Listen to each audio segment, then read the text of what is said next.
Hello, ladies and gentlemen, and welcome to the next episode of CAOverwatch. The Toronto Defiant will not be denied.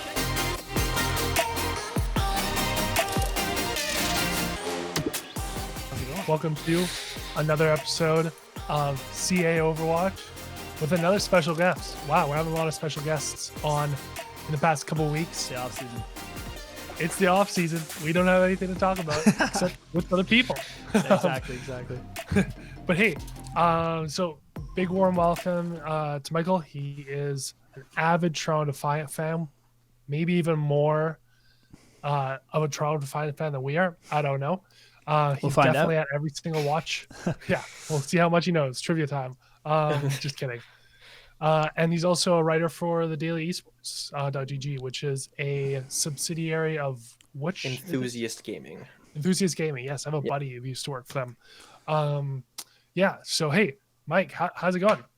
That's going great. Honestly, I just sort of finished off a move, but I'm still within Ottawa, close to Toronto. But again, I've been supporting Toronto ever since the team joined the league, and I'm just excited to see how the third season is going to go. I hope that the changes we make do end up truly putting us to that new level that we've been trying to get to ever since season one, stage one.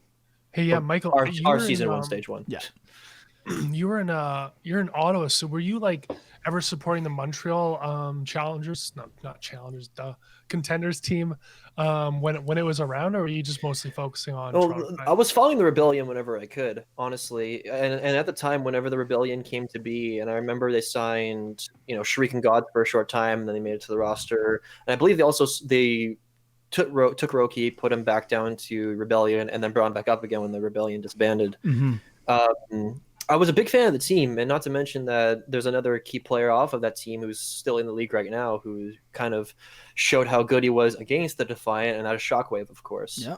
And no, I followed the team as much as I could. Of course, I was still kind of towards the end of my school years whenever I believe season 2 was starting. Contenders was ending. But no, now that I got my degree and I'm finished, I'm writing now, I can definitely follow a lot more of this, which is obviously what I want to do. So it's cool to be in that field where I can do this as a job and still do what I love. No, man, that's for sure awesome. Yeah, exactly. That is pretty amazing. So we have a couple topics to go over today. I think let's stick with some Toronto Defiant stuff first, then move a little bit outwards from there. Are you sad right now that Kariv isn't coming back?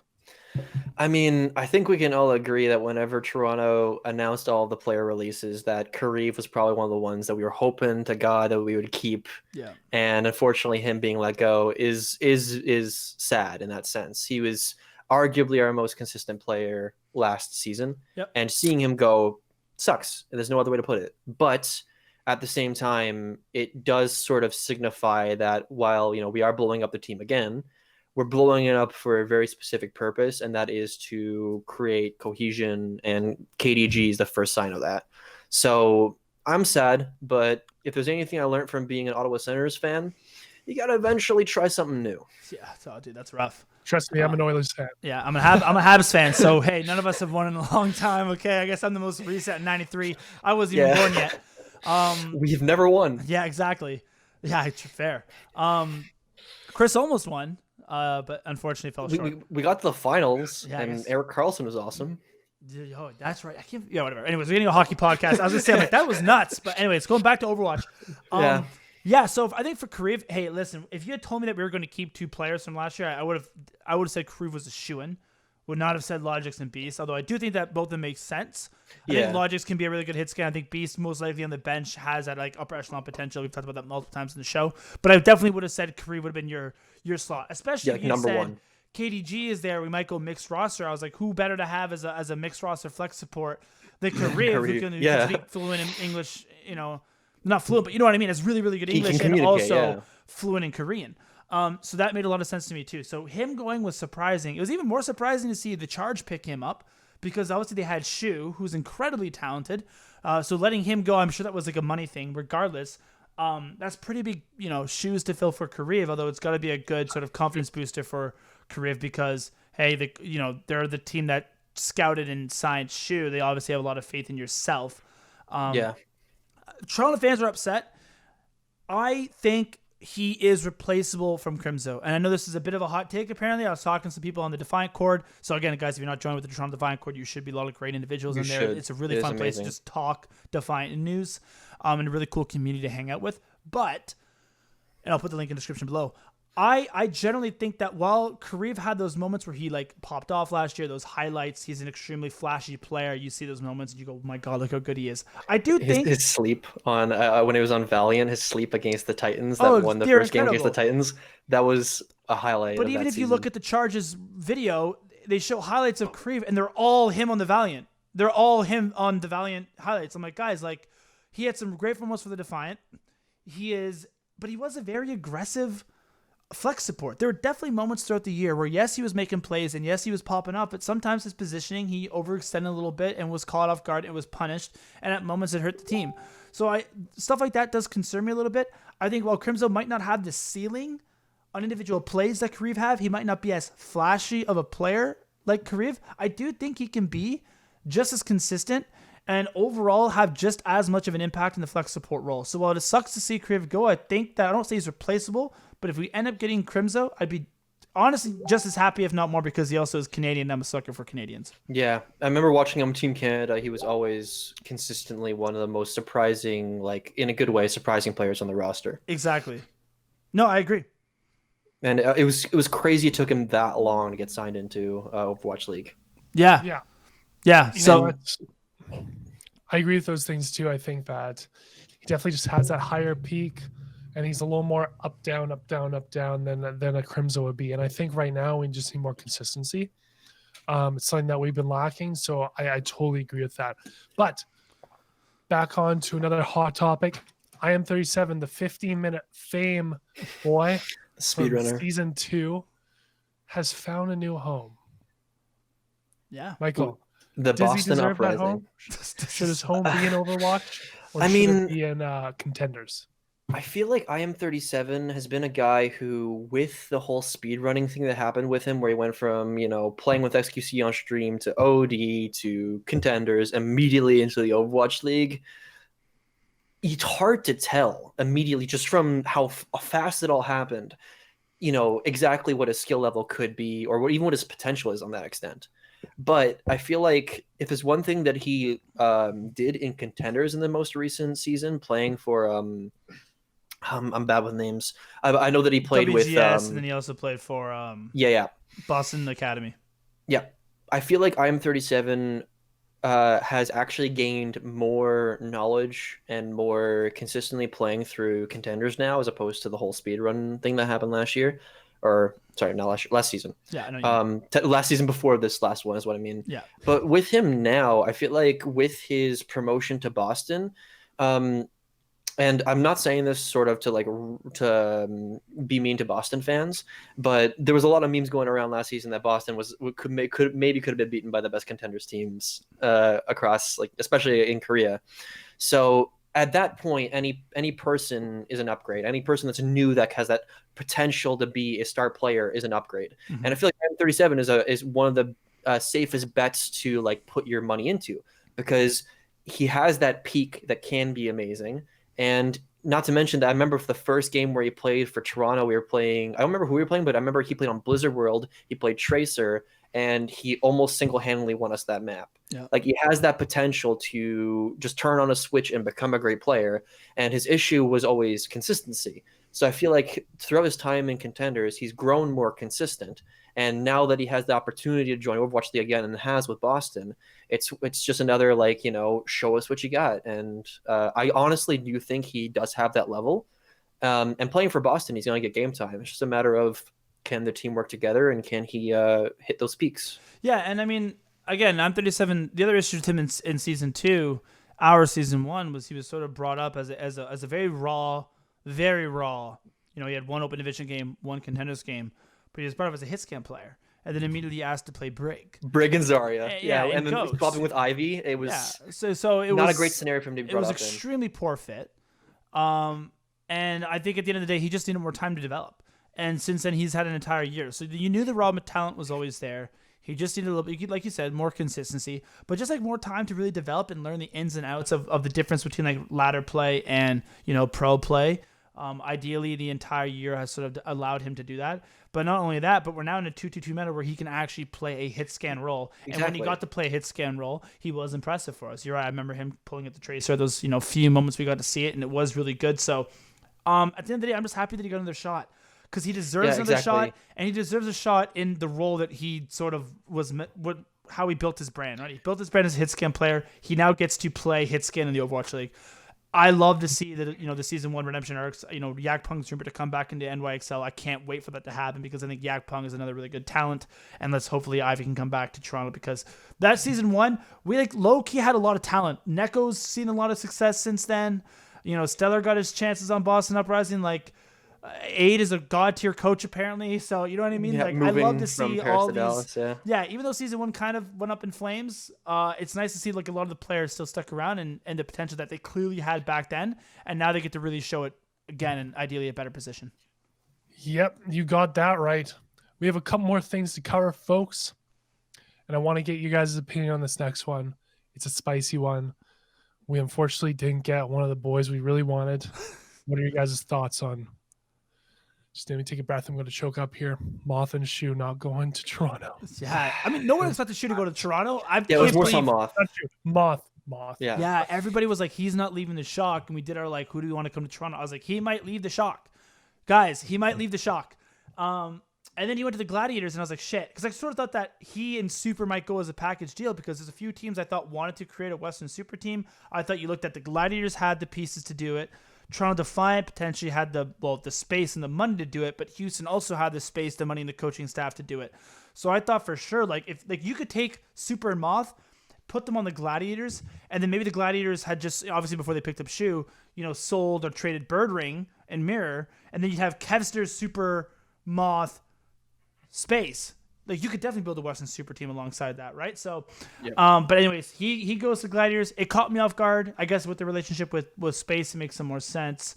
I really thought Super was go alongside with him, but since Gladiators signed Muse, I doubt it. But I mean, who knows? Maybe Super will still come to Toronto, and that's why we couldn't afford both because Super just costs too much money. Man, if Super came to Toronto, that'd be probably one of the just most mind-blowing things to think of as someone who's been watching how the Shock have grown from their first season to now, and then seeing Super come over, that'd be nuts. But as much as I wanted Moth to come over to Toronto, it completely makes sense to me that he's with the Glads because not only is he obviously an American player, but also the connection to Space, like you mentioned. Yeah. Of course, it sucks, but I feel like having to go all the way from, or in this case, San Francisco to Toronto would be quite a journey and quite a life-changing experience. And moving to LA isn't that as much of a change. Yeah. Not to mention he has teammates there before too. Yeah, and I mean, honestly, that team's looking really good. Even if we got the Florida or the Philly core, man, Muse, Space, Kevster, Birdring, Mirror, Shu, and Moth is a disgusting lineup.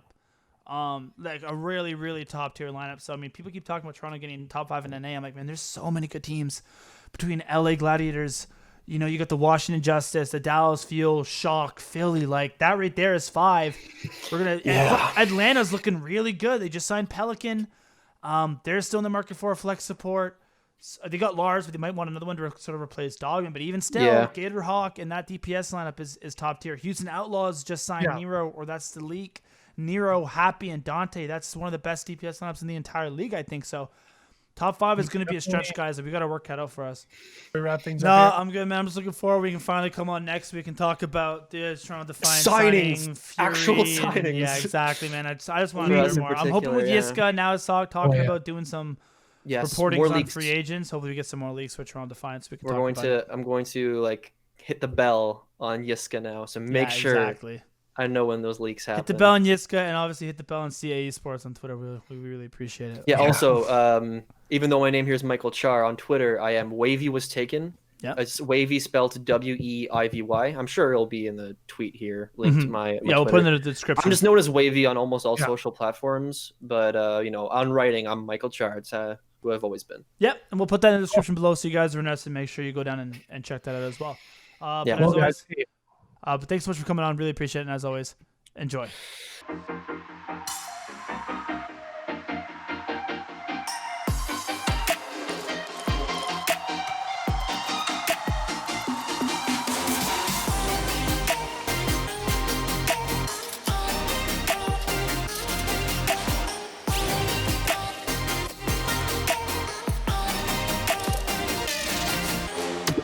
Hey, welcome to another episode of CAOverwatch.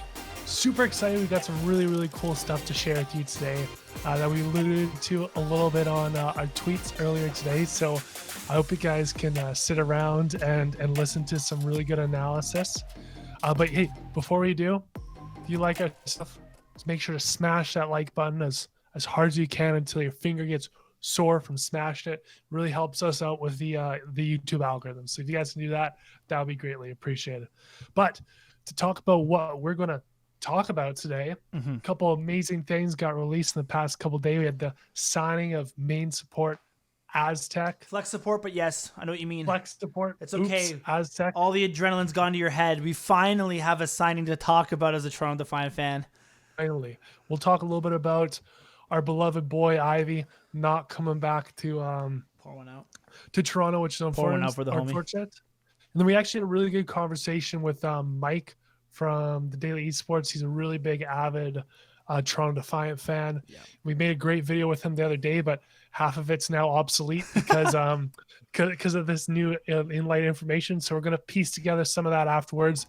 But anyway, it's still going to be great, and I hope you guys like it. Yeah, because we basically had him on and talked about, will the Philly core come to Toronto, and then one of the big components of that was, will Ivy come to Toronto? And obviously that's not the case. So it's like a 25-minute conversation that's no longer relevant. But we did, with him on the show, talk about the Kariv signings, the M37 signings, Shu and Moth. So we're going to keep that in there, and maybe some stuff about Philly. But I think that this has sort of changed a lot in terms of the Toronto Defiant landscape. So let's just jump into the big news. Chris, finally, as a Toronto Defiant fan, we have been begging for leaks, for news, for anything. We've only had 2 signings, but they don't even really count because they're just re-signing some players who we already knew about. And that's no disrespect. I'm excited for Beast and Logic, don't get me wrong, but we finally get to see the direction that this team is going. And I'll be completely honest. This caught me off guard. I did not see this coming with us signing Aztec.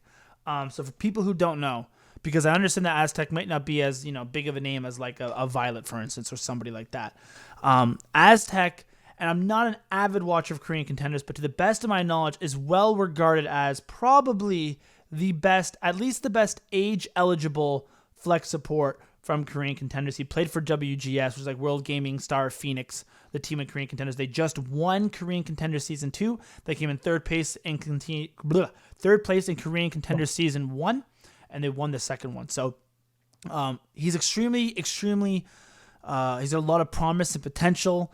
I went back and I watched that final game versus Runaway. He had an incredible performance. He's really, really known for his Ana and his Zen. And I think if you're a Defiant fan, this is a very, very exciting signing because it shows us a couple of things. One, I think it shows us the direction this team is going. But 2, he has a ton of potential, right? I mean, Chris, and you can allude to this too. We've not seen this person play, obviously, in the Overwatch League. Nobody has. But if you look over the past couple of seasons, one of the surefire ways to win in the Overwatch League or have success is to go to Korean Contenders, look at the team who have, performed the best, the teams that have won it, and then pick up the best players from those teams and put them in the league, right? You look at Runaway, they just became the Vancouver Titans and they came second place. You look at the Paris Eternal. Oh my God, I almost said Paris Legion. Paris Eternal this year, right? They picked up Hanbin, they picked up Sparkle, they picked up XC. Those were some MVP caliber players. You looked at the Florida Mayhem, right? They're in the bottom of the league, sort of like what Toronto was the last 2 years, and they go in there, they pick up Yaki and Gundam Jin, and all of a sudden, they're competing, not in the same level of the teams that we previously mentioned, but they still had a really, really successful season. So this has been a surefire way to find success in the Overwatch League is to pick up young up-and-coming Korean Contenders talents who have seen success in Korean Contenders and put them in the Overwatch League. And that is exactly what we are doing. Exactly. And hey, here's what Adam said too. You got to remember, guys, he's doing a 2-year plan. This fits perfectly with him. You're not going to pick up a vet who has 1 year left to them, maybe, and not even, maybe have 2 years, but that's a risk that you'd have to take. They're clearly going to go for the younger talent that makes more sense in terms of a long-term plan. And I think that's consistent with what Adam said so far. So that makes total sense to me. But hey, Spencer, I think, we got to say, what is this telegraphing? What is this telegraphing? Yeah, and so for people who don't know what Chris is referencing, Adam came on the show a few weeks ago and talked about sort of, Toronto Defiant their 2-year plan, that he wanted a roster this year that they could sort of keep together this year, see some success, but really build towards a really, really successful year 2.